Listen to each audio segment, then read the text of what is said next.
Hey, good day. Welcome to the latest episode of the ORIN Oracles Live, coming to you from Orin Town, in the middle of the heartland, in the middle of Missouri. And boy, I'm excited today. It's a beautiful day to be alive. We've had a series of thunder showers and massive downpours, and it's so healing, it's so cleansing, it just feels good. You can sense that spring is definitely on its way, and for this I am excited. Hey, good morning, Andrew, Tracy, Lisa, hey, Shane, Monica, all sorts of people are coming to join us today, and thank you for doing so. I'm really excited about this broadcast today.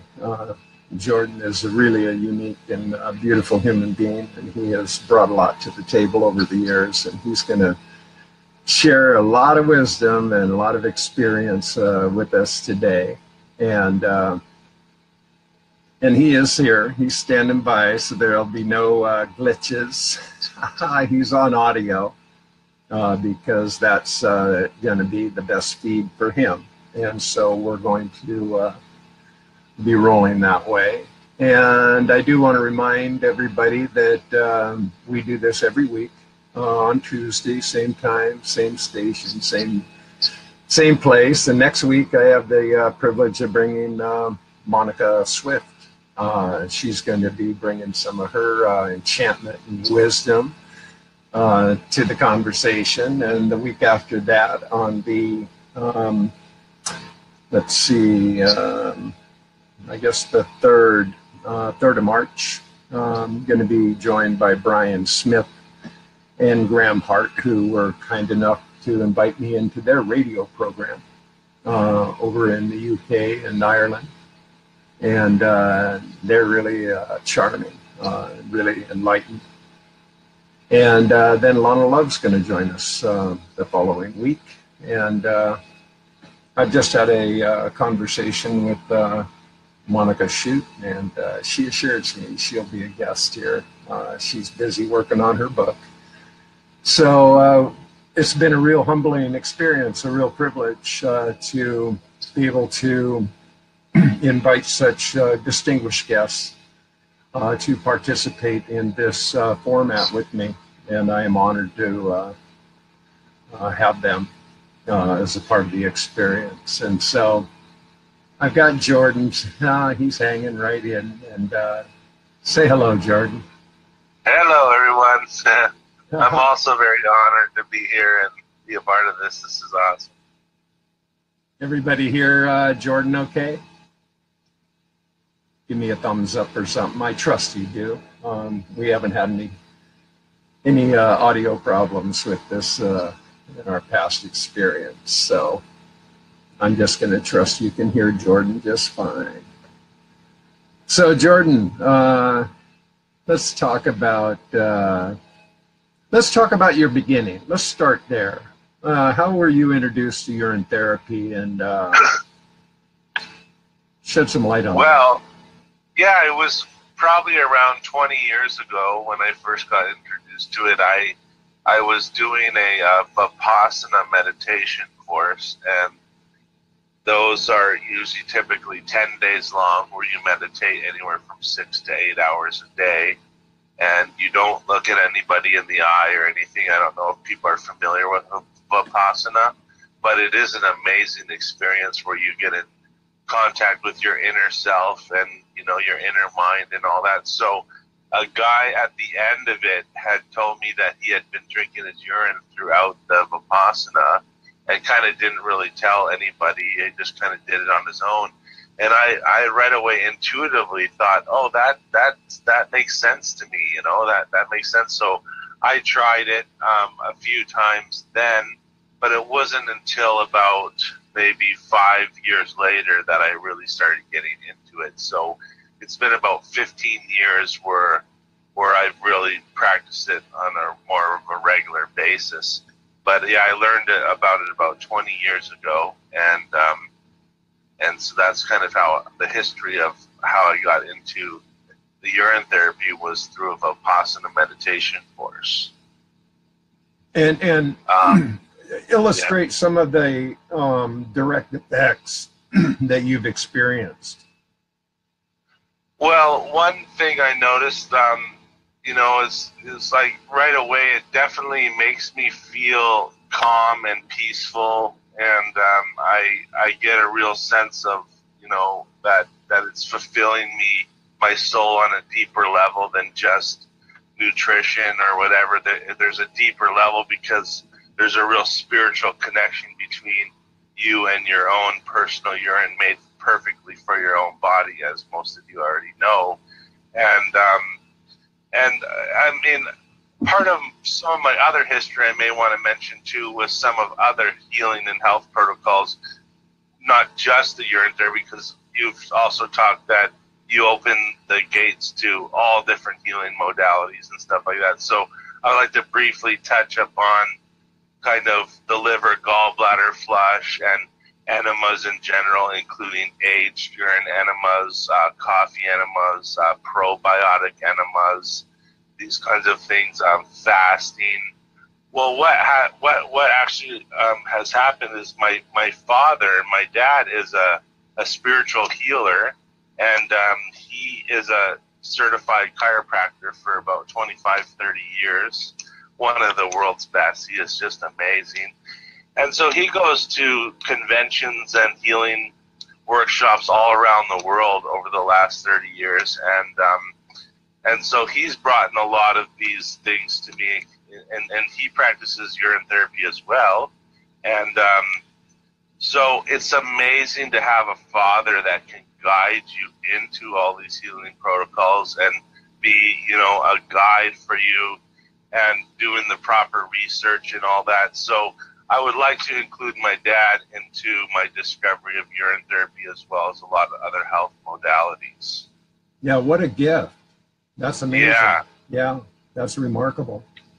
So go ahead. Yeah, tell us. Now you've set up other groups besides Urine Magic that you were telling me about, and those are still active?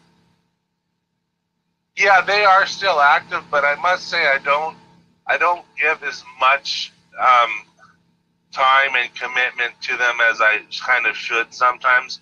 I kind of also believe in phases in life too. We talked about last time a little bit that sometimes you're more, eager to share. You get inspired by a story or somebody. Inspiration is a big thing for keeping the groups alive, and I know you do such a good job with your ORIN oracles and your urine therapy and stuff like that. You do such a good job on a regular basis. But I would say if I singled out one group that I put the most effort and work into would be liver and gallbladder flush on Facebook. It's called liver and gallbladder flush, and because I did about 150 liver gallbladder flushes in 2 years. That's about like 2 a week for 2 years kind of thing, and they're not easy to do. They take a lot of commitment and a lot of discipline, and through that experience with me, I had also been a raw foodist for 4.5 years, 100%, like not one grain of rice, not one bread, nothing. And I found that it was a little bit extremism, quite a bit extremism, because I actually, couldn't relate to the rest of the world anymore, really. Social eating is so social in this world, and most people aren't a raw foodist 100%. So I had my own challenges, such as judging others, and that's a big thing for people that live extreme lifestyles, is the judgment towards others. Yes. That's a big one for me that I had to learn, that I just have to accept that everybody is different. Everybody has a different body, and they have a different blood type, and they need different nutrients and things. So there's no one way that's right for everybody. But part of what you said for me to explain some of the ways that urine therapy has helped me is, one thing was I was starting to go a little bit receded, the hairline in the front, and I started to get a little bit bald up top. and I heard that urine had stem cells and that you could grow back hair with it. So I really upped my ante, started drinking it every day, you know, looping it, and for like a month or two. And, you know, I'm pretty sure that that must have been what grew my hair back, because now I have a full set of hair and I have no bald spots, and the receding hairline's pretty much gone. And so I think I owe that regrowth of the hair to the urine therapy, because I didn't change anything much else just than that, and it's just amazing my hair grew back. Yeah, I'm experiencing that exact thing, and it's it's coming more prevalent now than at any other time in this last year.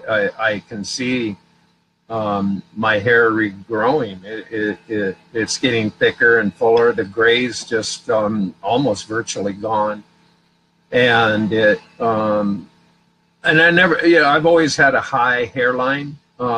So it wasn't like, I mean, you can look at my pictures when I was 20 years old and see that I had a high hairline like I do now. So I haven't really had a lot of receding, but it is definitely regrooving. I can see it. I feel it every day. I notice it now. But I want to get back to the gallbladder liver. What is the actual like recipe or well, I'll tell you how I came across that as well. Like my father, he went to a workshop in New York. This was about 15 years ago, I would say, approximately. And David Jubb, I don't know, I'm sure many of you that are listening now have heard of David Jubb. Yes, yeah. You know, and he was the one that was teaching everybody at the workshop how to do the liver and gallbladder flush, and they had the facilities with the bathrooms and everything to do everything. Now, traditionally, the liver and gallbladder flush was mostly promoted by Dr. Hulda Clark. This is a woman, and she died quite a while ago, but she lived till ripe age of like 90 or something like that, quite old. And her recipe was 6 to 8 ounces of olive oil, 4 to 8 ounces of lemon, like equal amounts basically, or a bit less lemon, and then Epsom salts, and that was the flush. There was a bit of preparation, such as a little bit of apple juice or apple cider vinegar a couple days before to help soften the stones, but at the end, the main 3 ingredients for the flush that did everything was olive oil, lemon juice, and Epsom salts. Now, the Epsom salts, what they are used for is to dilate the bile ducts. So you imagine a liver has these little ducts, like little canals that connect the liver and the gallbladder and into the duodenum, the first part of the intestines. So when you dilate those, the stones can pass much easier without resistance, and much more and much larger ones if you have large stones. Now the thing is that what's really amazing that I found through the experience of years of doing this with other people is that everybody has hundreds, even maybe thousands of stones. Now that may seem a bit, maybe a bit much at first to think that you have maybe hundreds or thousands of stones, but there are 2 different kinds of stones. There are calcified stones and non-calcified stones. Now, the ones that show up on ultrasound when people go to see if they have liver or gallbladder stones, those ones only show up on ultrasound if they're calcified stones. But more commonly, everybody has non-calcified stones, which means they're made out of cholesterol, and they're soft, and they float in the water. So when you release them through a number 2, through a bowel movement, you'll see them floating. They'll usually be green from all the bile and stuff like that in the liver.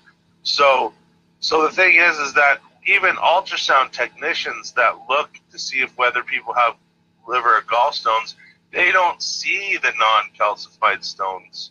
So actually, it's very imperative that we clean our liver, because even through the years of me doing liver flushes all the time, you still accumulate stones just through normal metabolism of the body, of the liver, through the foods we eat, through the air we breathe, and the water we drink. So, or in our case, urine we drink. I mean, there's just so much bombard of toxins in the air and in the environment that, you know, you really have to keep doing liver and gallbladder flushes to live a clean liver and lifestyle where your liver is healthy and happy.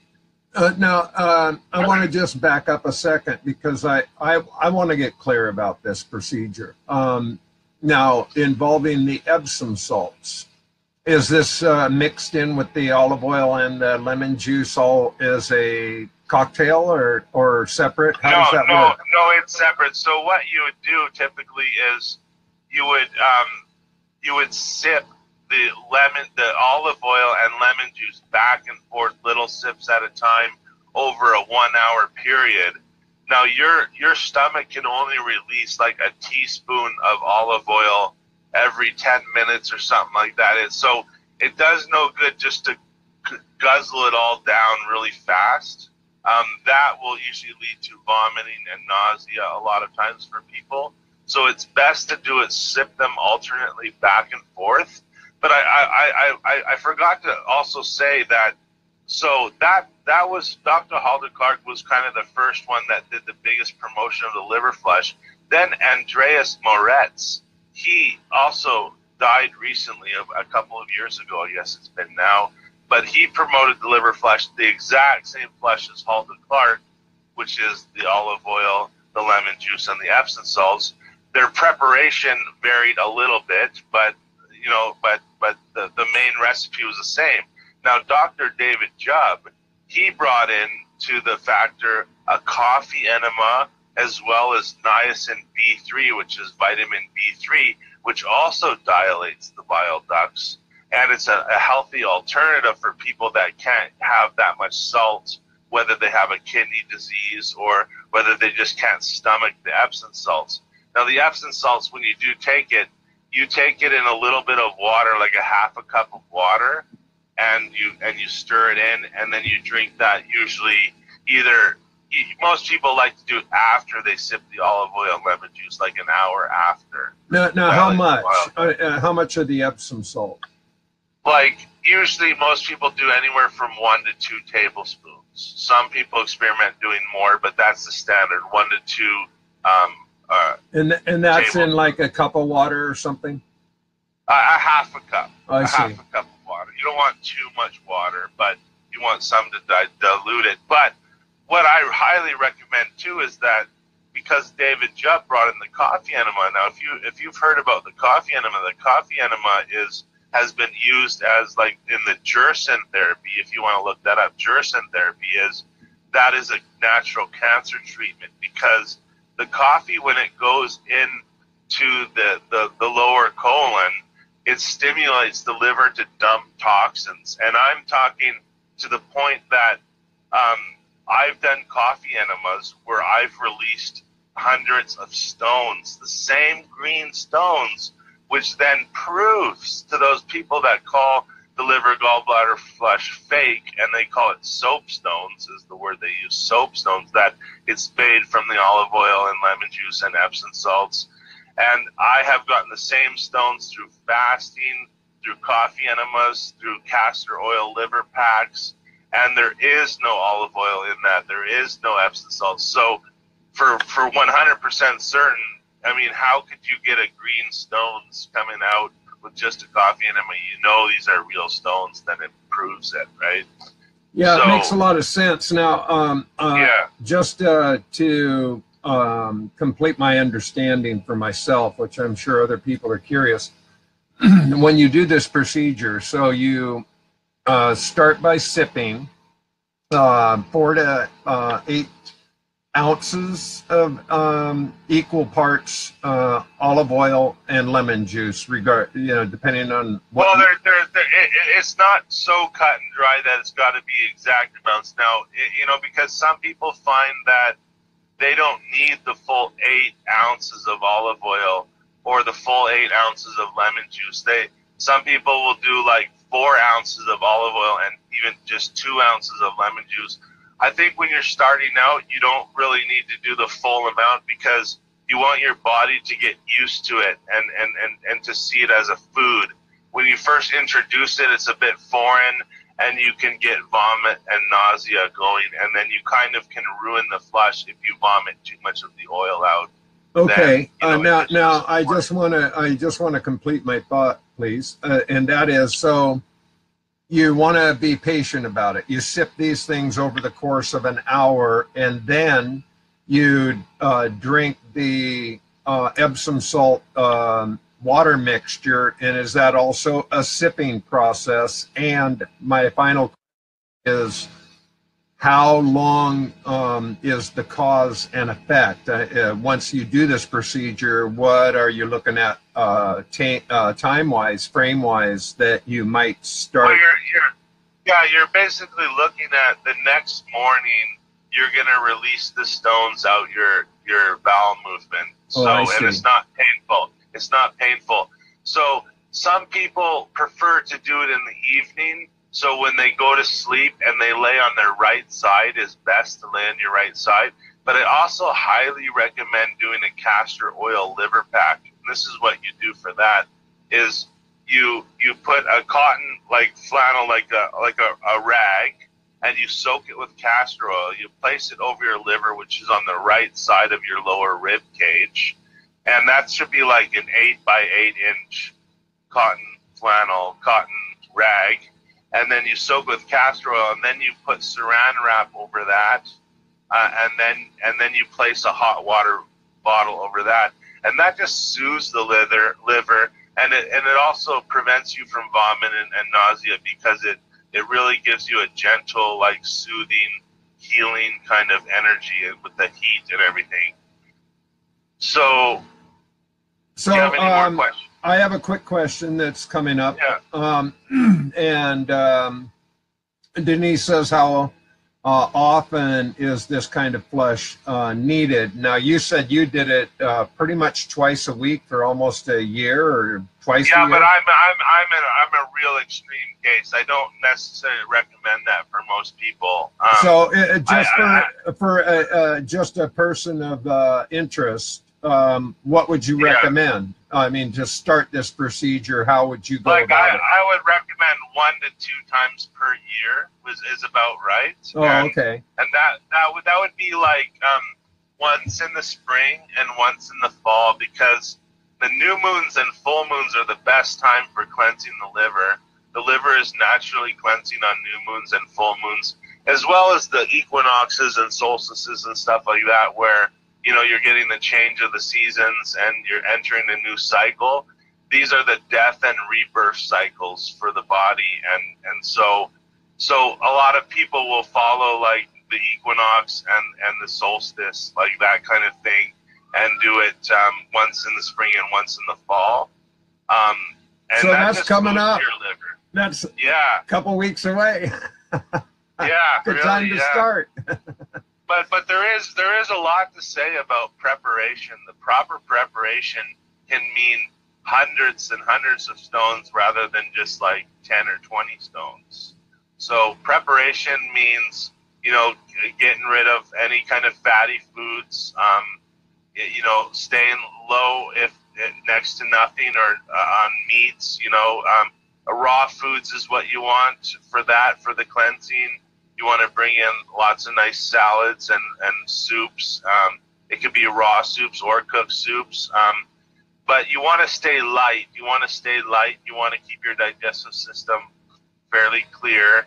And you want to include things like these. Here's like 10 ingredients that dissolve liver and gallstones.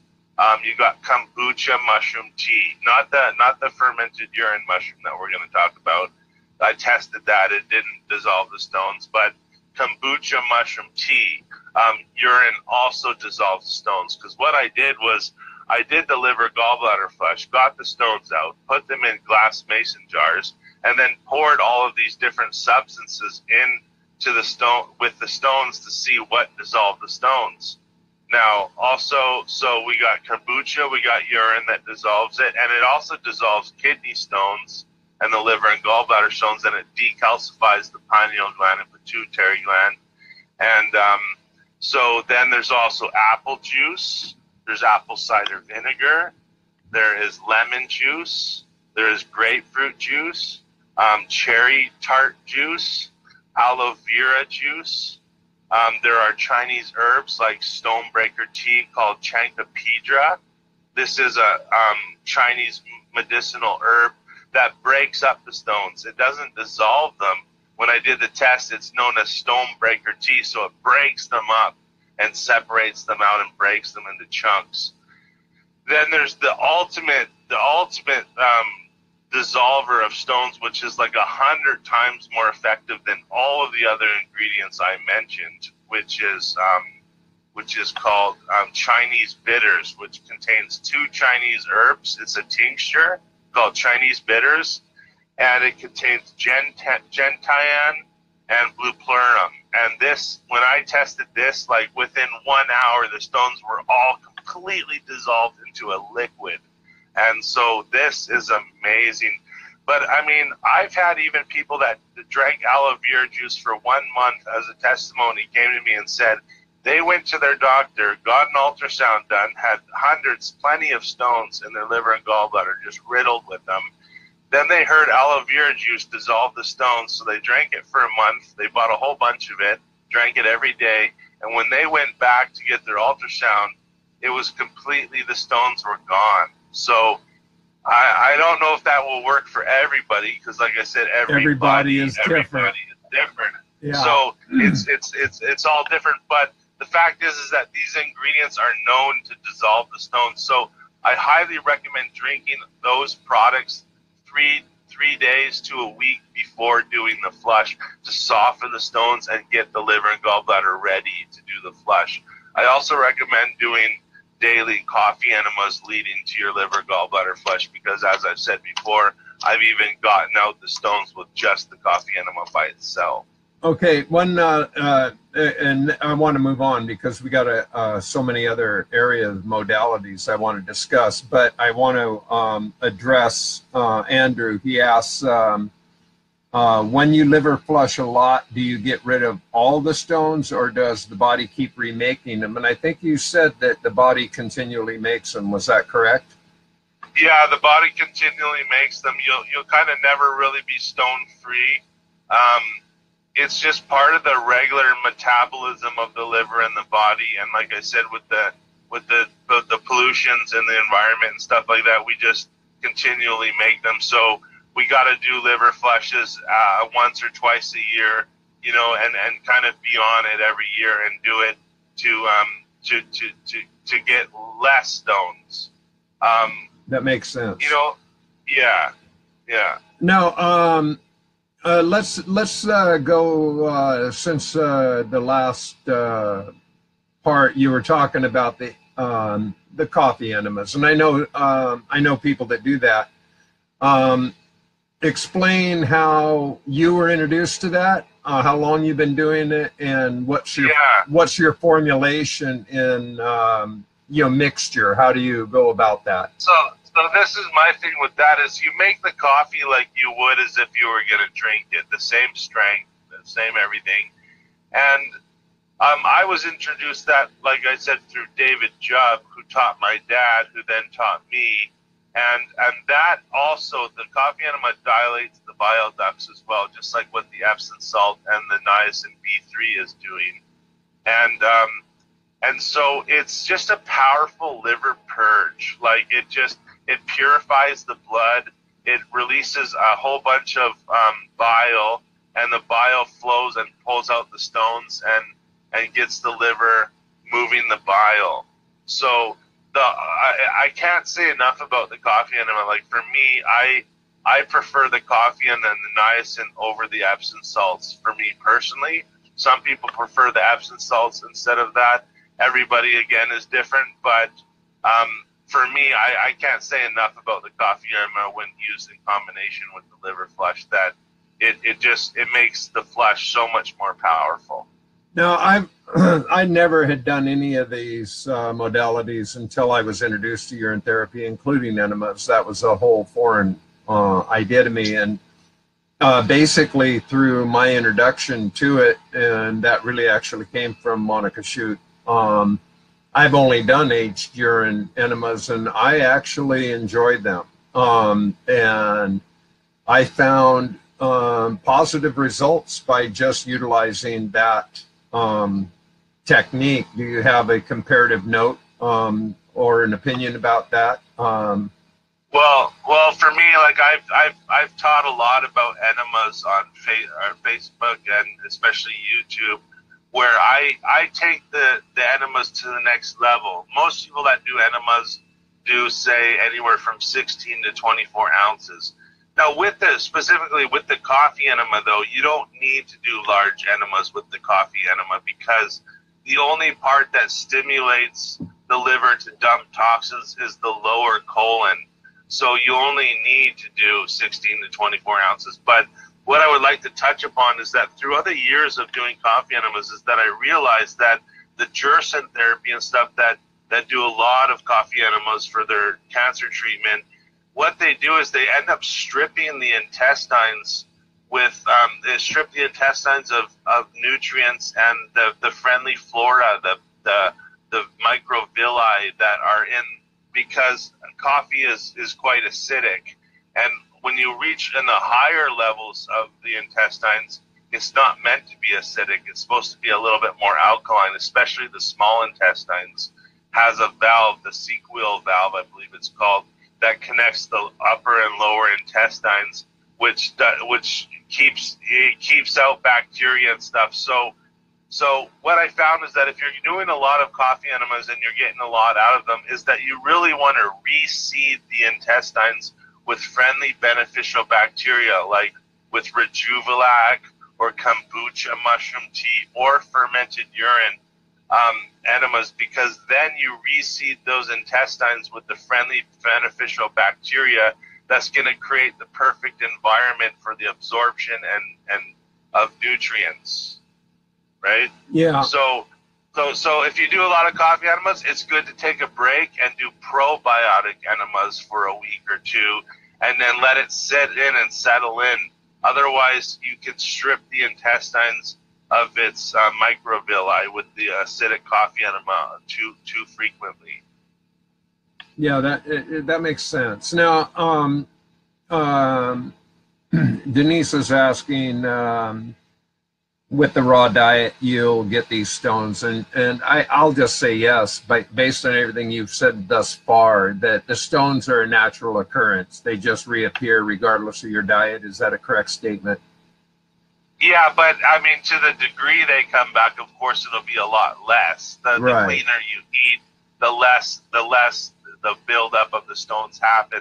But yes, I mean, there's just no way around it. We keep collecting the stones. Like, I mean, you think about like how I had done so many in such a small period of time, and even then, like continually getting so many. At one point, I questioned myself: are these real stones? Then are they for sure? So I really searched and seeked out to find the truth about it. And after exploring with the coffee enemas, especially with fasting and coffee enemas, if you do like the Master Cleanse fast, which is lemon juice, cayenne pepper, maple syrup, and water, and you do that in combination with the coffee enemas, that's when you usually see the stone results. If you just do coffee enemas, you don't normally get the stones out, although you can, and they're usually a little bit more softer and smaller of the stones, because there's deeper levels within the liver. The liver is actually the largest internal organ, and it can be jam-packed full of stones, even though, you know, you might not notice any symptoms or whatever. So there's actually a lot of them in there, and there's deeper lobes in there, levels in there, where you can get darker and darker stones. They usually typically start off, when you do the flush, they start off light and small color, like light green, and then they move into darker browns and even like dark greens and even black stones. Now the black ones are usually the calcified ones. If they sink in the toilet, they're calcified, and calcified stones are much more damaging because they create friction in the liver and cause swelling. because when the liver swells and enlarges and shrinks and enlarges and shrinks all the time with all that friction with the stones, that causes fibrosis and cirrhosis of the liver eventually, where there's just scar tissue everywhere, which can be reversed with certain herbs like serapeptase. Okay, well, I have a question for you. That's from me. You know, as a practitioner of urine and consistent with it, will urine therapy act as that same agent, fresh or aged, to provide us with that procedural cleanse without these other added ingredients or modalities? Is that possible? Yes, it is possible, but it's not. It's more unlikely that you'll get the stones out from urine therapy. It is possible because even people that have done yoga have gotten stones out. Even liver disease patients in the hospital that are too sick to eat or drink and they're dry fasting, they can pass hundreds of stones, the same green stones, without having consumed anything at all, because their liver is at that point that, you know, it's got to flush them out, otherwise you're going to die type thing.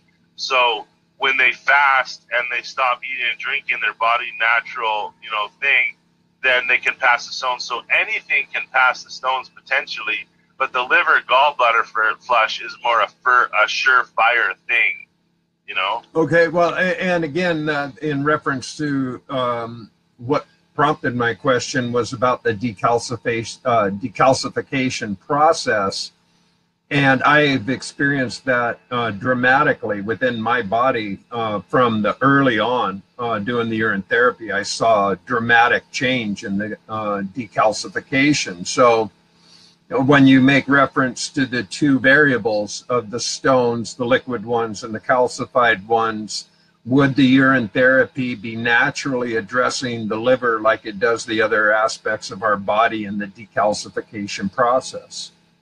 Yes, it does, as well as all those other ingredients, the kombucha, the aloe vera juice, the lemon juice, the grapefruit juice, the pineapple juice, any citrus fruit that contains malic acid. You can also buy malic acid powder. There's also orthophosphoric acid, which coincidentally is used in pop products, which I don't really promote the pop products because of all the sugar, but at least they do contain orthophosphoric acid, which is dissolving stones, which may be one reason why people feel they're quenching their thirst and stuff, because they're actually dissolving stones as well. So there are a number of products, but urine is one of them. I tested it. Urine does dissolve the stones as well and decalcifies the pituitary and pineal gland and hypothalamus. Yes. So when you say probe, do you mean probiotic products? Is that a reference? When you said probe, did I hear it correct? If I did, that's probably what I meant. Yeah, probiotic. Okay. Kombucha, mushroom tea. Yeah. And most of these juices, even though they're acidic on the outside, they alkaline on the inside. Isn't that correct? Yeah, when they're processed through the body, it turns the body alkaline. They are acidic when they go in, but by the time they get converted, by the time, you know, it's gone through the body, it does turn the body alkaline, yes. Yeah, that's what I understand. So let's talk about the your experiment with the fermentation of the aged urine and the kombucha process that you applied. I'm really curious about this. Yeah. So basically, I had heard about fermenting and aging the urine and drinking it as a probiotic, and what I learned from that was that from 1 to 21 days, roughly, from our 3 to 21 days, that through the fermentation process, the liquid of the urine turns into a probiotic because of the friendly beneficial bacteria that gets created during the first 3, 4, 5, 6 days. It's about perfect for most people. Like 3, 4 days is about perfect for fermenting if you want the probiotic effect for for the intestines, the friendly bacteria. But then after around 16 to 21 days, sort of ish, depending, you know, like everybody's different again, but around that time, it starts turning more alkaline, because what I discovered was that I bought these pH strips for testing saliva and urine, and I tested my urine, and most people's urine will be slightly acidic when they, fresh urine, if they just, sometimes it'll be alkaline. It's different every time depending on the foods you eat and your moods and things like that. But then I found that as it aged, after like a month, the pH went way up into the alkaline range of like 9 or even 10 range. 7 is neutral. Anything below 7 is acidic. Anything above 7 is alkaline. So I discovered independently, I'm sure other people probably made that correlation, but that as the urine ages, the alkalinity rises, which is the connection to that fermented urine becoming an antibiotic rather than a probiotic. After 16 to 21 days, it starts becoming an antibiotic. So a natural antibiotic, which I believe is the world's most powerful antibiotic. Now, when you age the urine for usually a couple of months to even a year, you can get this kombucha mushroom, not the kombucha mushroom, the sister mushroom that we all know is the probiotic, that's now all around the world bottled up as the kombucha mushroom. But kombucha mushroom is the male equivalent, which grows strictly out of your urine, aged urine. Now, this mushroom is, I believe, the world's most powerful natural antibiotic of all time, this mushroom. Yeah, and I've got at this point 30, as of this morning, 35 gallons and growing, aging at this point. And my oldest is probably coming up on a year maybe. And yeah. I opened it, I was looking at that container, and I don't see, would it be growing on the bottom or the top? Well, it can grow on the bottom or the top. It typically grows on the top, but it can sink too. Okay. It can be anywhere in there, but you can, if you've ever grown a kombucha mushroom, because with kombucha mushrooms, all you have to do to grow a kombucha mushroom mother, not that fermented aged urine one, the kombucha with an A, yes, is if you take the kombucha drink, and there's no mushroom or anything you can see, and you pour it into a glass container and you put a coffee filter over top of it secured with a rubber band, after about 1 month, you'll have a nice mushroom mother that grows out of the colloids of the kombucha. So you don't need to go find a SCOBY. You don't need to search one out. You don't need to go get, a baby mushroom to get it started. Literally just pour it, just as long as it's getting oxygen with the coffee filter there and keep out the bacteria, the mushroom will grow out of there in the same way that the fermented aged urine mushroom, the kombucha mushroom with an E, will grow out of the colloids of your own urine with no additional, nothing added to it. You don't add kombucha mushroom to it. You add nothing else to it, and this mushroom will grow. I have a Facebook group called Monoatomic Kombucha Mushroom, and there's about 300 members right now. And a lot of these people have experimented creating their own kombucha mushrooms with their fermented urine. One guy has created about 10 of them now, and he's ate about 3 or 4 of them or even more. I was the first one to, I think, eat one. I don't know when it was possibly discovered, but I independently discovered this mushroom without knowing about anything about it. When I discovered it, I looked on YouTube, Facebook, Google, anywhere online. There was no documentation of it. But our mutual friend, Rosalind, she studied with this yogi guy. Rama. What was his name again? Yeah, Rama. Yeah. And he supposedly might have already known about that mushroom many, many years before I did. She doesn't know for sure, but she thinks so. But, I mean, it may have been discovered by some yogis in India and stuff in the past. I don't know, but as far as I know, I discovered it independently, so I don't know if anybody knew about it before. But and repeat the name of that group for any of those that might be interested in joining that conversation. Yeah, monoatomic kombucha mushroom. Instead of kombucha, it's kombucha with an E at the end. Monoatomic kombucha mushroom. Mushrooms. Yeah, I'm going to look into that myself. Now, we're going a little bit backwards, but I don't want to lose the question. Denise asked about using aged urine with coffee. Have you done that technique for the enema? Yes, I've done that too. I've had other people that have been doing that as well, and they've gotten good results and they like it. For me personally, I like to separate them.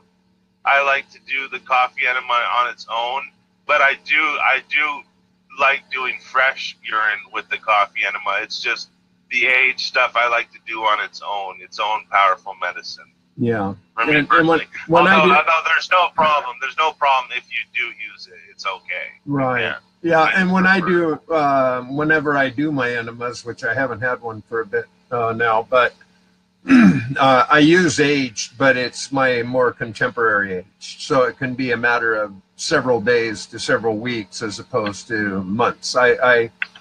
I'm collecting the age-old stuff for a more specific reason. I want to just keep it aging. It's kind of like having a wine collection or something. And I even experimented with that early on. I'd seen some video about making wine, and I thought, oh, that's curious. So I took organic lemons and just put them in one of those aging jugs and just almost forgot about it for several months. And when I finally tapped into it, I actually I was introducing it on my videos, and I first class, and I was getting a buzz actually. It was interesting, Yeah. And I tried it with oranges, and with the oranges, it wasn't the same. But I also trust that every batch of urine is just like batches of grapes, batches of wine.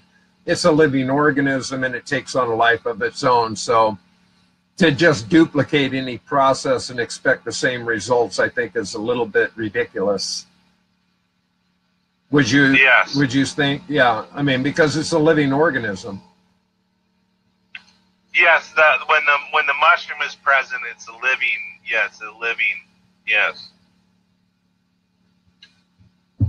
Yeah, and the continuous multiplication of the stem cell enzyme seems to be a powerful factor in the aging process. That's been my understanding, and actually what I witness is that it just gets more potent and more powerful as it sits. Yeah.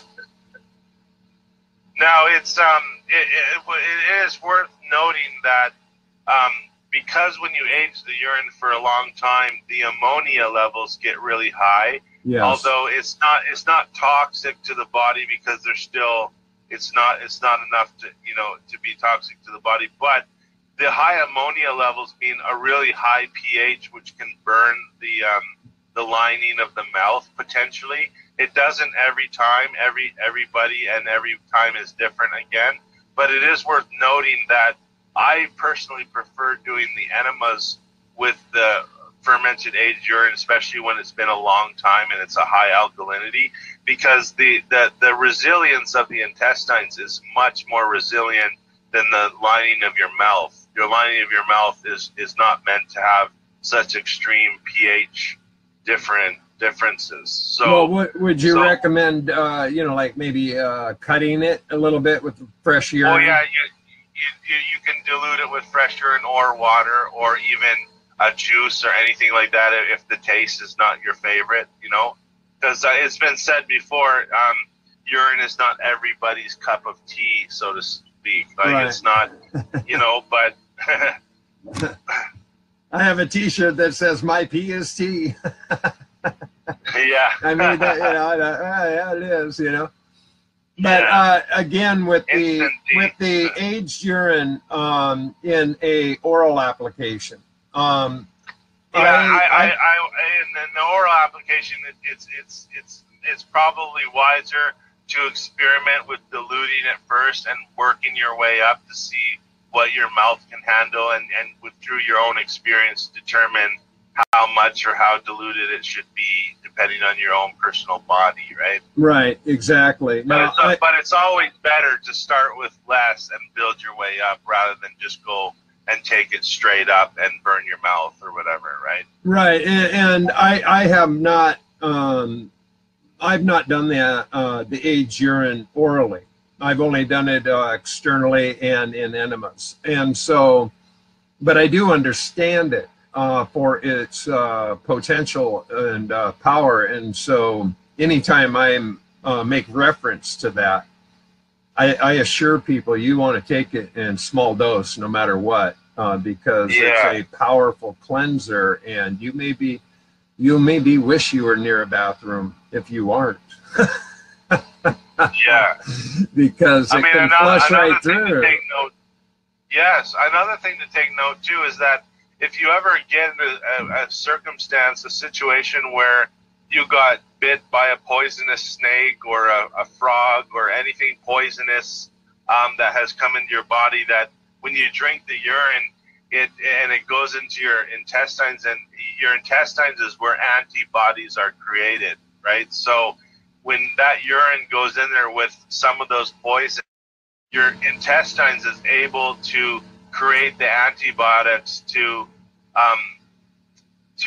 help you get over that toxin and that poison. So it can save your life in certain situations, like say you had a scorpion bite or something. If you drink your urine right away, I mean, the chances are you'll live rather than die type thing. It's that powerful. Yes. Well, and even in survival manuals through the military and other agencies, they recommend urine application in those situations where you might be bit or you're dehydrated, or, you know, so it is made apparent. It's just not widely realized or discussed, but it's well noted in survival mechanism that urine is a very powerful survival tool. And it's the same for if you have cancer and you're drinking your urine, that your body is able to create the antibiotics, the antibodies to, you know, to reverse that and to heal that. Yes. But one thing also worth keeping note here is that if you have any kidney issues, if you have kidney disease, if you have kidney conditions, that you got to be careful when you're drinking urine, because obviously, you know, the kidneys is what filters the urine and distills the urine and makes it sterile. And if you have any kidney conditions, any kidney disease, then that urine will not be sterile. So, by everything I read, like with John Armstrong's book,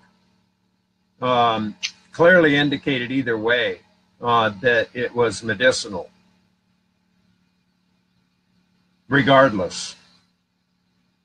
And Martha Christie seems to indicate that too. You got to think though. I mean, it may be true, but you got to think any infection in the body means that there's bacteria and stuff that's unfriendly, right? So if you have a kidney that's diseased and has bacteria and infections, you know, it's not the same. It still may not kill you. It may not be the worst thing. It may be better than a lot of things still, but it is worth keeping note that it'd be better to not drink your urine if you have a kidney infection.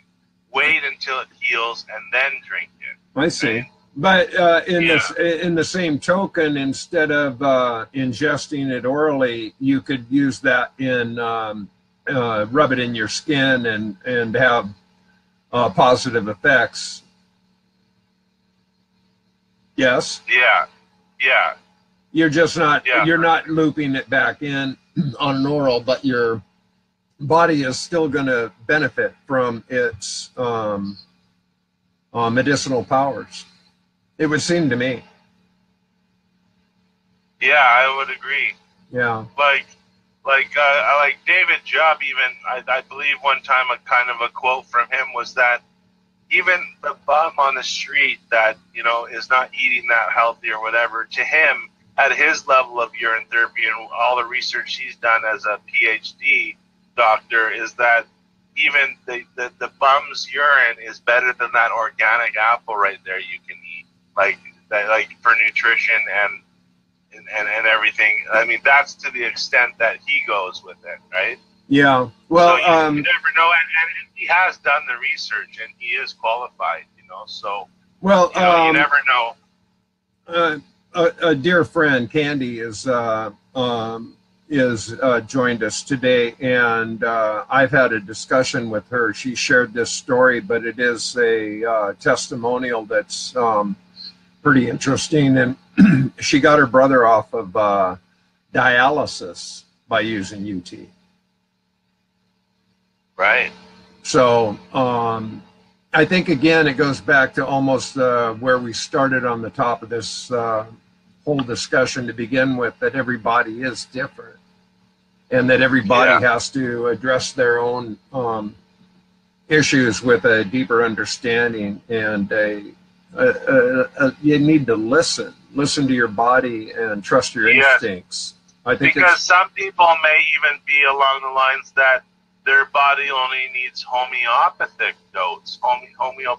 doses, where they just even put a few drops under their tongue or 10 drops in a glass of water, and that's where they start, right? You don't have to start with drinking a whole glass right away. You can start by experimenting with low doses first so that you can build your way up. Right, and Martha Christie gives that formula in her book, Your Own Perfect Medicine. I remember that being a part of her teaching, is how to make the homeopathic urine tincture or whatever that you can do in small doses with drops.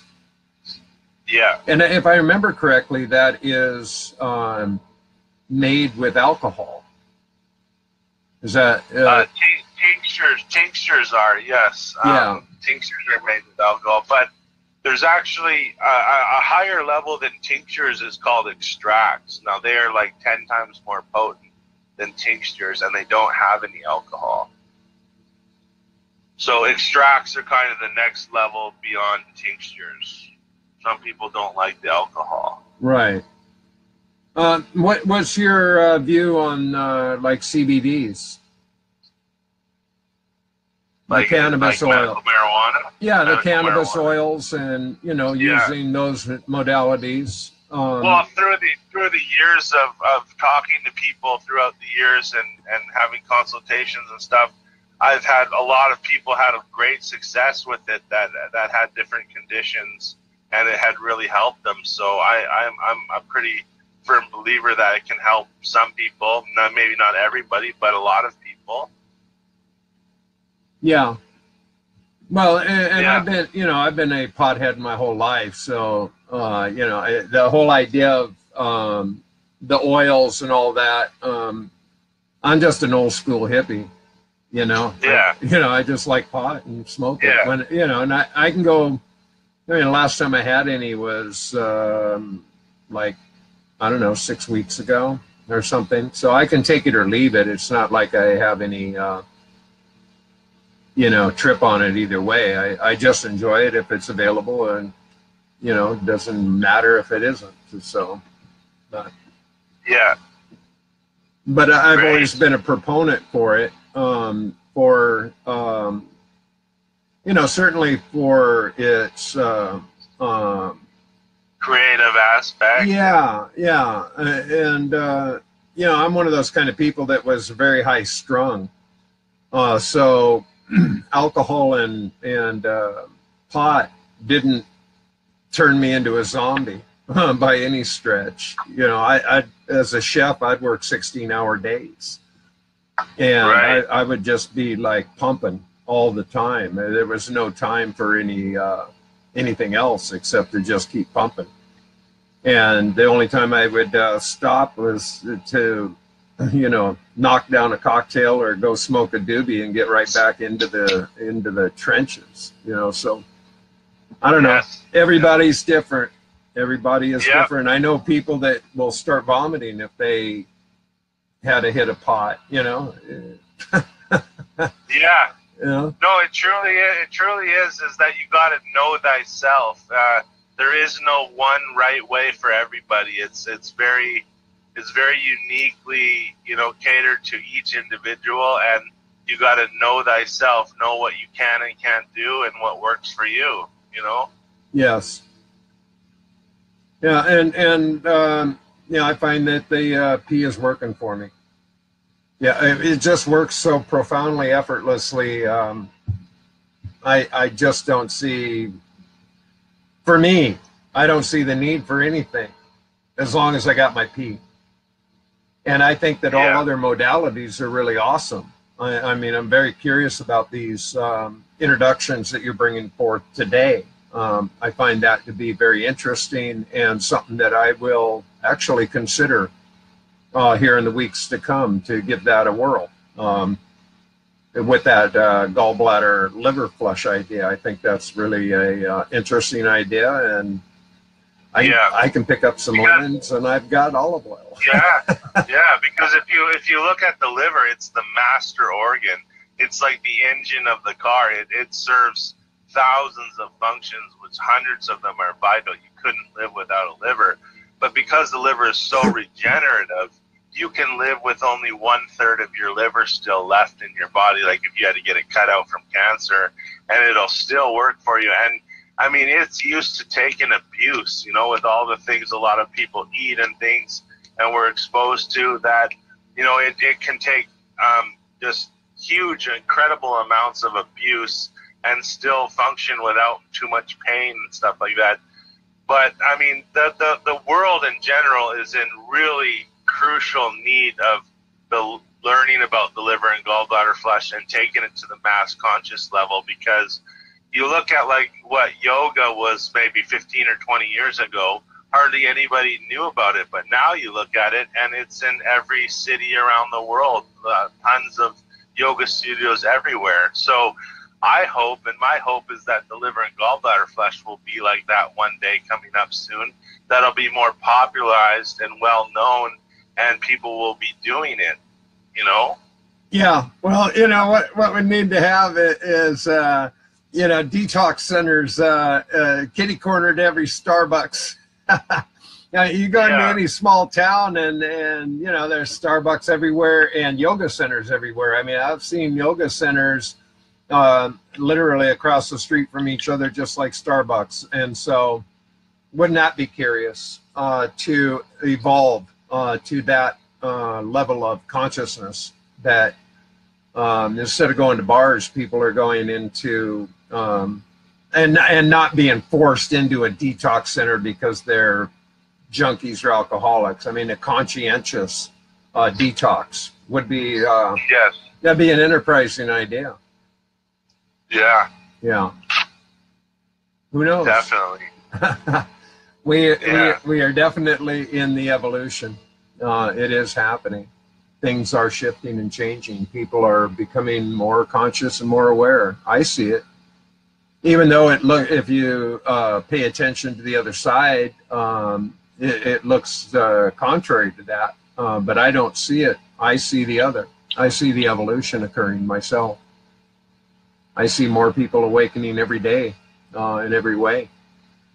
And coming towards the light and getting out of the dark. They're turning up their dimmers. You know, it's happening.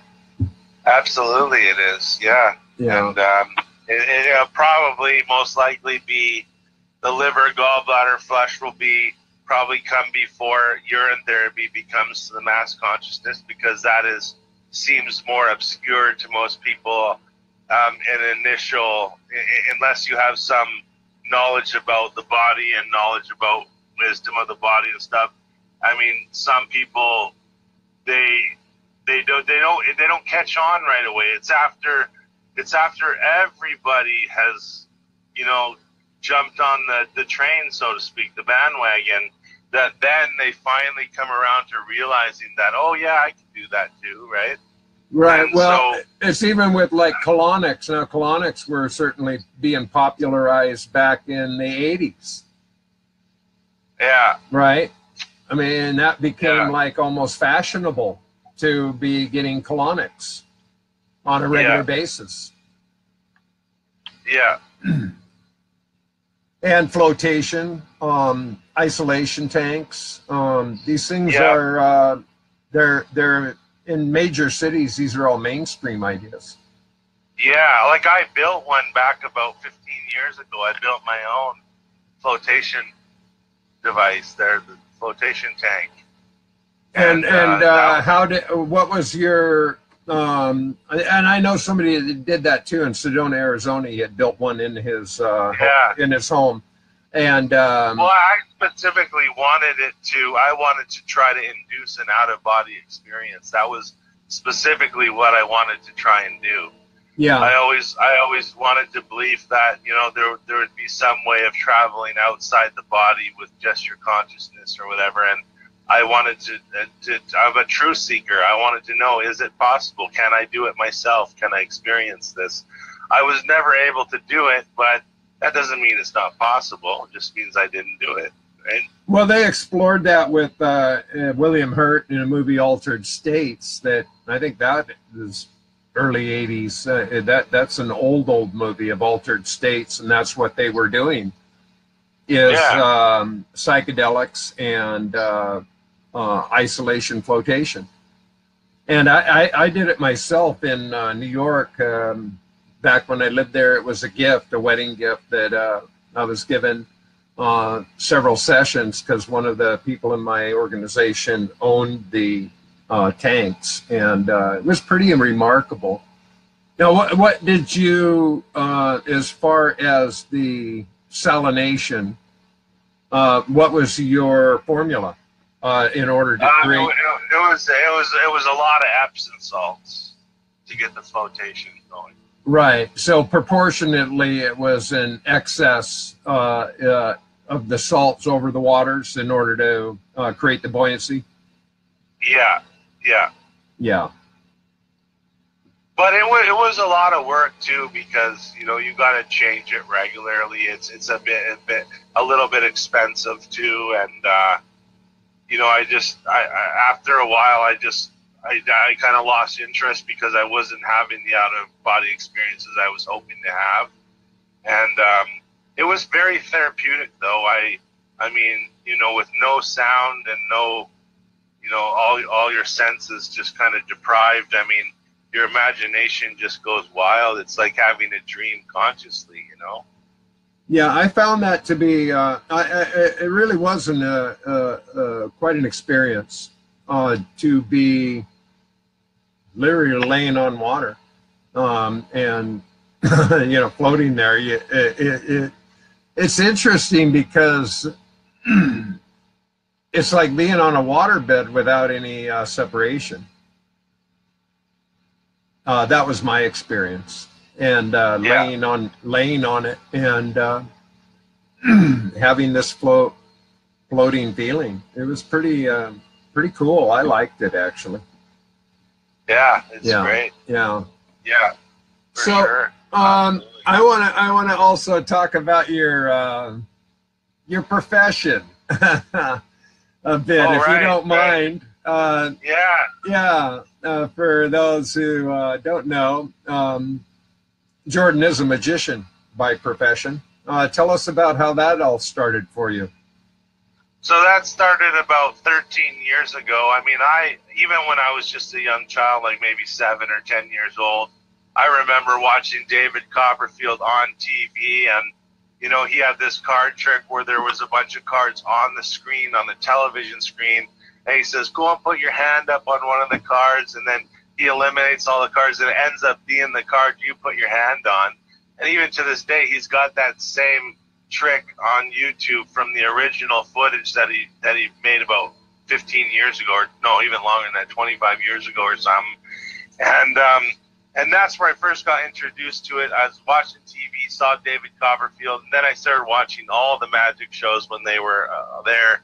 I had a keen interest in magic from a early childhood, but then maybe about 13 years ago, my older sister, she was a bit of a magician, but she was kind of just starting out. And we used to go to the magic shop here in Victoria, BC, Canada, where I live, and we would take lessons and stuff, and we started learning, and she started doing a little bit, you know, bigger shows where there would be like 50 kids in a hall and stuff like that. Then she got out of it. She gave me all her old tricks, and I took it to the streets. I became Victoria's top street magician for the last 10 years. And I could gather a crowd of 200, 300 people in like 20 minutes. Wow. And cool. I would do a big show right on the street. And so I was self-taught as a street magician. I did tricks over and over, day in, day out, every day for 6-8 hours a day. And I became quite good after a while. And now I don't really do the streets anymore at all, pretty much, because I've graduated to paid gigs now. I don't just, you know, work for peanuts on the streets. I actually get paid very well to do everything from kids' birthdays to senior centers, all the way up to corporate events, especially during Christmas time when staff parties are prevalent throughout all December. So, yeah, I started off as the street magician and then graduated to just paid gigs, you know? Yeah, well, hey, why not, you know? Yeah, I mean, I love it. I love it that people are there and they're there to be entertained. They're there to have fun. And I go from comedy to amazement, I don't like to play the serious magician where it's like, hey, look, I fooled you type thing. I like it to be relaxed. I like it to be, okay, you get a few laughs in and then there's a serious trick, but then you're back to laughter. And I like this idea of that it's all about entertainment. You're not there to trick anybody. You're there to have fun, you know? Right.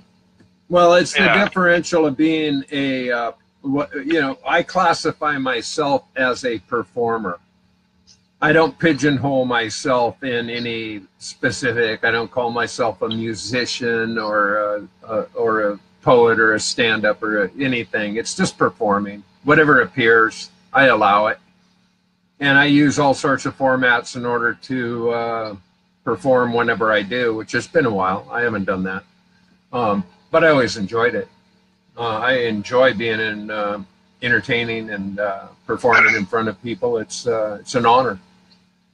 Yeah, it really is. Yeah. And I mean, it's priceless to see these little kids that are from 5 to 10 years old when I do a kid's birthday party. And I mean, I for young kids, I do balloon animals as well because their attention span is not that great for an hour magic show. So, I mean, it's priceless to see these kids. Sometimes, like a little girl, I remember last week, I made her a balloon animal. It was a kitty cat, and she goes, "Can I bring this home? Can I keep this?" And I was just so priceless to see this little girl, you know. Yeah, and the special moments I get out of especially kids' magic shows, it's just priceless. Yeah, I mean, you couldn't put a value on that with money. Yeah, it is. It's really it's a gift, and having a parent provide such a gift for their children's party is really special. You know, to bring something live rather than just rent a big bouncy toy for the yard or something. I think it's really special and shows a real consideration for the imagination and allowing their children to participate, because it is it's a participation. It's not you and them. It's you really involve yourself. Yeah. And that's a special gift. That's a real gift. Yeah. I love it. It's the greatest thing. I'm just so glad I got into that and that it's working out for me. You know, because it's tough because there's no school you can go to become a magician. There's just no schools or anything. So almost every magician out there is self-taught or taught from other magicians, or they picked it up somehow, and it's not an easy go, you know. You got to make your own business and get your own clients, But, you know, if you persevere and you try, I mean, anything's possible. So I'm very glad I've made it to the level I have now with that. And I'm so appreciative that I found that gift for myself. Yeah, that's special. Now, when I first moved to Los Angeles back in 1974, 1975, one of the very first opportunities I had presented to me was to do a private party for the executive chef of the Magic Castle, which is it's world-renowned kind of private club. Oh yeah. So yeah, I was doing this in a home. I was catering this small dinner party, and I didn't get the gig, and that was all good. But the funny part about it, there is a story here, is that I had this beautiful dog, Frioles, and I brought him with me from New York, and he was really a beautiful rescue animal. And so I'm in the kitchen and I'm making coq au vin and I'm doing all of this specialty stuff and really attempting to bring my flair. Yeah, I was all of 21, 22, 20, yeah, like 22, 23. And so I was working, I was sweating it a bit, making my ego expand to impress this executive chef. And so in preparation, I had all these hors d'oeuvres, cheese, specialty cheeses, things like that. And I had brought those out and I had put them on the coffee table in preparation for their arrival. While I went back into the kitchen, I came back out and found my dog wolfing all the cheese. Oh, yeah. Yeah, he's just like, wow, oh, shit, man, what happened here? Oh, my God. Yeah. It was really insane. Needless to say, I kind of blew a gasket and leaked a bit of oil on that one. And, oh, man, my dog never saw the fury of me like that before. I was just furious, man. Yeah. I blew it. Oh, that's just funny, eh? Oh, geez. Yeah, he was performing his own magic. Watch me make this disappear. Yeah, so yeah, it was pretty wild. Yeah, those were some days. Yeah. So let's see, anybody have any questions that I overlooked? Candy says she's been to the Magic Castle. Yeah, very cool. Yeah, it's awesome. Historic. Yeah, right there on Franklin Avenue, if I remember correctly. Not far from Highland, and somewhere right in there. So what else you got? You got any more thoughts on your mind, Jordan, that you want to bring forth?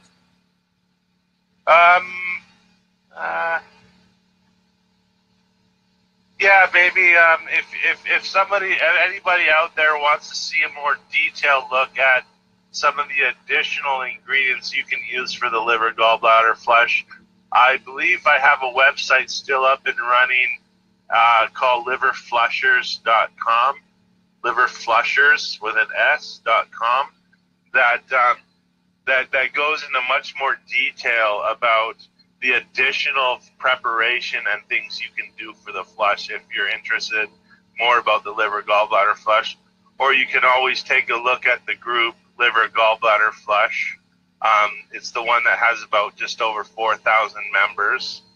They're all those. There's about three or maybe four groups that are considerably much bigger than the other ones. A lot of them only have 20, 30, 40, 50 members. Mine is one of the bigger ones, but I really encourage people to look deeper into the liver gallbladder flush. If you're already a UT therapy person, the liver gallbladder flush will just be part and parcel of what you're already all about now. Now, are these closed groups or public? Yeah, they're closed because I recognize that some people want privacy and stuff like that about. Right, but are you sole administrator? So if people that are guests here, there is one other administrator, but but I'm pretty much the sole administrator. She doesn't do too much these days with it. Okay, so my friends and tribe members, different people, if they go there, they'll be welcome, I would trust. Yes. Yes. I welcome everybody into it as long as they don't spam or do anything. You know? Right. There's no need for any of that, you know. Yeah. You'll be excused from the classroom if you misbehave. And I hold that, I put that very much clearly in the front end of the High Vibe tribe. Everybody's welcome, but there's no need for any abuse. There's just no room for it. So yeah, we cut that to the quick, always. And it hasn't happened. So far, my experience, now that I'm thinking about it, you've been doing YouTube for a considerable amount of time. We were having this conversation, and I think it's fascinating. Why don't you tell us a little bit more about your history of doing all the YouTubes and what that has looked like? Yeah, so the YouTube I started about 12 years ago with the YouTube channels, and I have about 12 YouTube channels that I made it to, say at least they have 20 videos each. I have a couple of YouTube videos. One is called Liver Flesh Man, which is what my alias, I called myself Liver Flesh Man. And, you know, I actually made a decent amount of money, you know, teaching people about these protocols, because I learned a thing or two about SEO. It stands for Search Engine Optimizing, where you put in all the keywords and the tags and you write a big, long description. And so, yeah, I made a considerable amount of money, about $25,000 off of YouTube just for the commercials playing.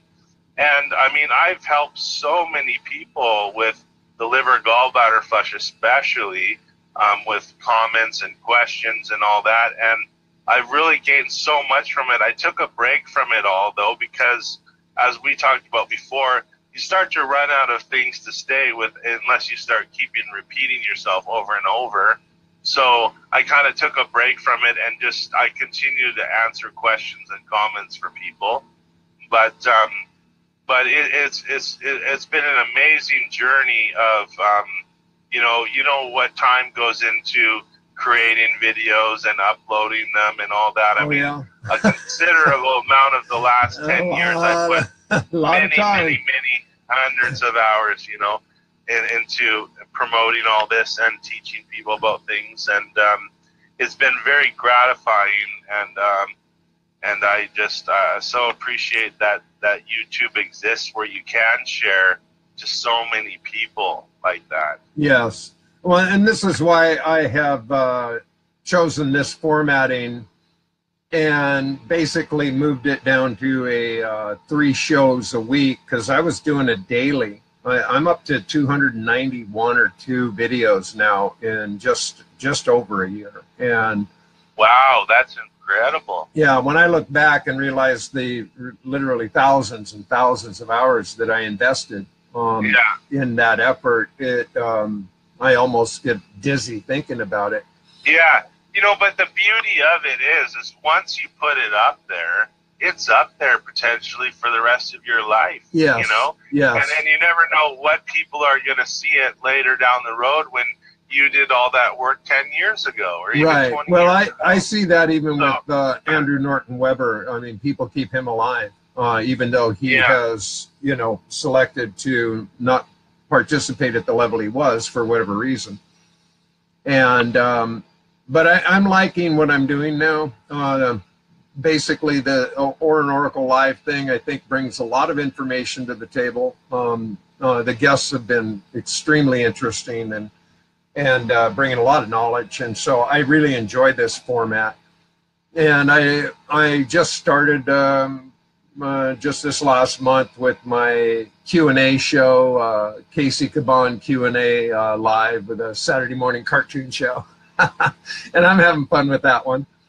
And that's then awesome. and I'm going to continue just doing the regular ORIN Oracle show that I had built it all on to begin with, because people like it. and it includes, you know, memes and music, and it's a production, it's a produced show. But even with the, if I made it 15 minutes, I keep them under 15 minutes, because even at 15 minutes, it is an investment of generally from beginning to end, creating it, and then rendering it, and then uploading it, and all that stuff. It's really a matter of 5-6 hours of work for a 15-minute show, where these, we can do this show and run a 2-hour broadcast, and it's, number one, it's visible as we speak, but yeah, it takes no time for it to reprocess, and even for the download on an MP4, so I can upload it to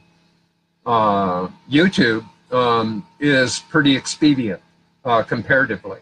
Yes, I know what you're saying. Yeah, it's saves a lot of time. It's amazing what you got going right now, and keep it up, and that's awesome, because you're able to do so much more with so little effort compared to what you once were doing. Yes, and you know, I really want more time for my walks, for my quiet. You know, I don't want to stare at a computer all day. Yeah, absolutely. So I walk away from it. Yeah, that's partly one of the reasons why I haven't been so predominantly focused on making more YouTube videos as well, is that I run out of things to say, but that it's just how long do you want to sit at a computer your life, you know, always, you know, waiting for the next thing to download or whatever. Right. And that, you know, you gotta balance your health out with that as well. I mean, you know, it goes with the Facebook stuff too. You know, it can get it can really just get exhausting. Yeah. And I have to, and you know, one of the benefits of being off the grid is that I have to do everything in according to a energy plan, with the generator and the Wi-Fi and this, that, and the other. So I'm being more proportionate in the equalizing of my time, my energy, my investments, and all of those things. And I'm finding my balance. It's all working. Yeah. Right. Now, a quick question here that's come up. Denise says enema flushes can be done more often than the liver flush recipe, and should you do both? Again, I think it's all personal, right? Yeah. Well, yeah, and there's no right or wrong. There's not what works for one, like we said before, doesn't work for another. So it's really about your own intuition, developing your own intuition, and starting small and working your way up to more and more. It's really about knowing thyself. That nobody can just tell you exactly what's going to be right for you. Right. Nobody is quite capable of that. So, but yes, in general, enemas and flushing with enemas and stuff can be done more regularly than the liver flushes, because it's not as intrusive to the body. A liver flush can be a really big deal for some. It can really change their life. It can really change a lot of things, be life transforming, whereas enemas are not necessarily quite as life transforming. They are powerful, but not quite in the same way.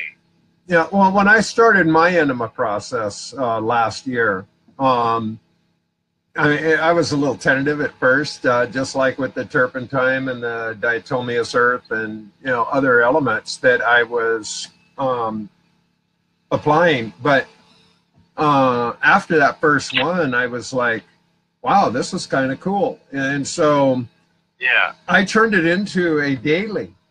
It was every single day I would do my looping, my full body rub, and an enema every day. I did this for months, and I was enjoying it. And then and I was detoxing at a really an exceptional rate. But here's where it got curious. This is where it really got interesting, because I was generally, I wasn't a constipated person. I was pretty regular.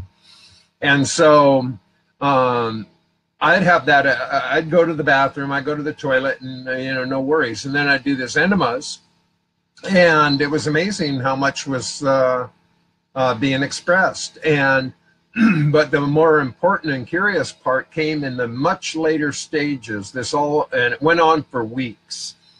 And what was coming out were these little stones. They were like marbles. And I brought this up with Rosalind. I said, wow, I mean, it's like these polished marbles or something are coming out. And she said, well, those are what are being held into those crevices and corners that have been stored into your intestinal tract for like ever. And they're now coming out. And this process went on for literally three solid weeks. That's all that was coming out of me at this point, were these stones, you know, little round stone turds. Yes. Yeah. So now, one other thing I haven't mentioned that I just thought of now is also parasite cleansing. I've done a lot of that, and Halter Clark, Dr. Halter Clark, she was a big believer in parasite cleansing as well, and she invented the zapper. I believe it was her who invented it, where you can zap with an electrical pulse. You can zap the parasites, but the thing is that what I learned through the years of parasite cleansing is that it's much like if you get lice. If somebody gets lice in their hair, they know they have to repeatedly, for 2 weeks, up to 2 weeks or even 3 weeks, they have to continually put the medicine in their hair to kill the eggs from hatching, because typical parasite cleanses are only for like 2 weeks or even 30 days. But the fact is that the eggs will still hatch because they survive. So if you're gonna really do a parasite cleanse, it's more imperative that we do it for longer than 1 month, even 90 days. Yeah. And I had evidence of it in the enema process. I had evidence of carcasses.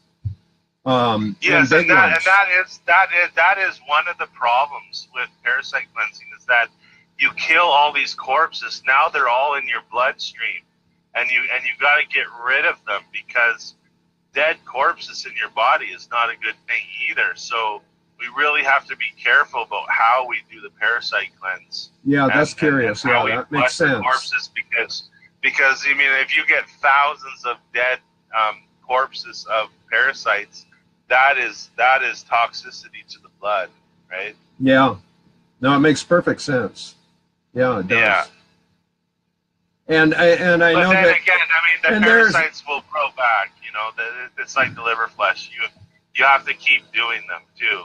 They tend to come back, and there may be some good parasites too that you also. Right, that's what I was just going to say. To my understanding, that there's ones that are healthy in your system. Yeah, so it's a give or take. You got to experiment with it and find your own intuition to guide you. You know. Yeah, I trust how I feel. That's really, in the simplest term, I trust how I feel. And I feel awesome. And anymore, it doesn't really matter what I'm doing, what I'm eating, you know, this, that, and the other. I never feel shitty. I just don't feel shitty. I don't have any of those experiences like I had in the past. I don't feel nauseous. I don't feel, I just don't feel these things anymore.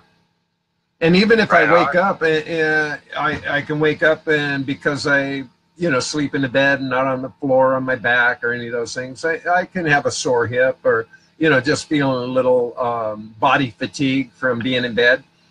And as soon as I drink my pee, within 5 or 10 minutes, it just doesn't exist. It just goes away, just like that. It's really amazing to me how quickly it goes to work. It's like almost instantly. And I never had that with anything. Alcohol, pot, medications, nothing worked as fast as pee for me. Pee works really fast for me.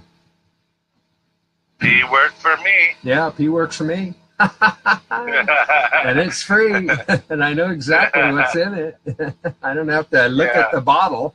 I know what's in there. And I love that part of it. Yeah. Well, this has been such a joy to be with you, Jordan. I really love you, man. Yeah, thank you so much for inviting me on the show. It's been a real pleasure. And for those who don't know, he is the creator and the administrator for Urine Magic, which is an awesome group, and I welcome you to consider, if you're a group person, to participate in Urine Magic. It's a good one, you know, along with all the other ones. I know I'm in a lot of them, so it's all good. It's a big bunch of tribes, man. There is. Yeah. And it's just acknowledging them all and embracing them all, and not there's no need to be warring among the tribes. No need for that, you know, not at all. Just bring it all in love. Yeah.